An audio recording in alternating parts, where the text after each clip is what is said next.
Hello everyone.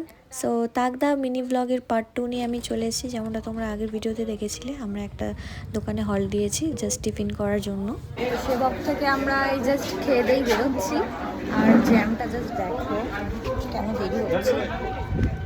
দেখো পুরোটা jam, এখানে পুরোটা জ্যাম। খেতে বসে আরও আমাদের জ্যামটা যেন দ্বিগুণ হয়ে গেল। তো এখন আমরা টিফিন করে বেরোচ্ছি। টাইমটা হচ্ছে 11টা। প্রায় 10 থেকে 15 মিনিট ওয়েট করার পর আবার আমরা রওনা দিলাম আমাদের লোকেশনে, মানে আমাদের হচ্ছে হোমস্টেতে। সো এখানকার রাস্তা দেখো, জাস্ট পাথর কেটে কেটে পড়েছে আর সেগুলোকে সাফাই করা হয়েছে, জাস্ট সাফাই করা হয়েছে। আর চোখে দেখে না, মানে চোখে যতক্ষণ না তোমরা দেখছো ততক্ষণ মনে হবে না যে কি দেখছো, আসলে কি দেখা হচ্ছে। এতটাই সুন্দর নেচার। কাশ্মীর ফিল তো এখানেই আমরা পেয়ে গেছি।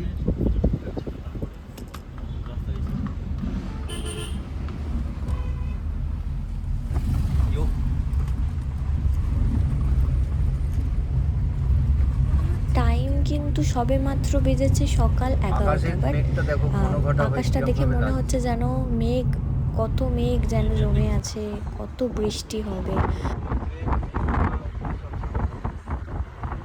আর এই প্রকৃতিটা মনে হচ্ছে যেন পাহাড়ের কোলে আমি শুয়ে আছি, একটা স্বপ্ন দেখছি।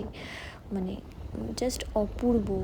নিজের চোখে না দেখলে এগুলো মনে হয় যেন স্বপ্ন দেখছি, সত্যি স্বপ্ন দেখছি।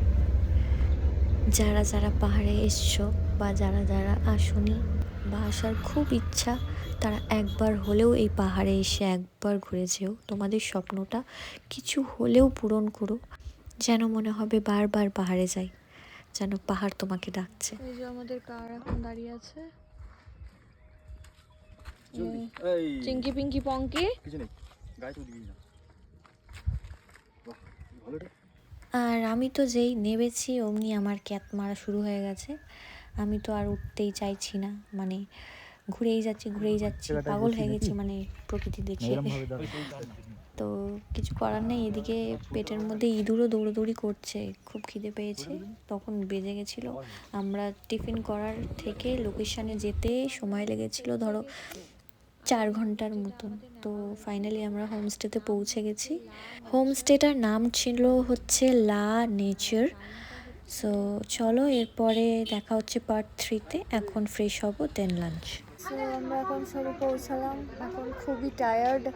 সো চলো ফ্রেশ ট্রেশ হয়ে, that's it for today's. Wait for part 3। By.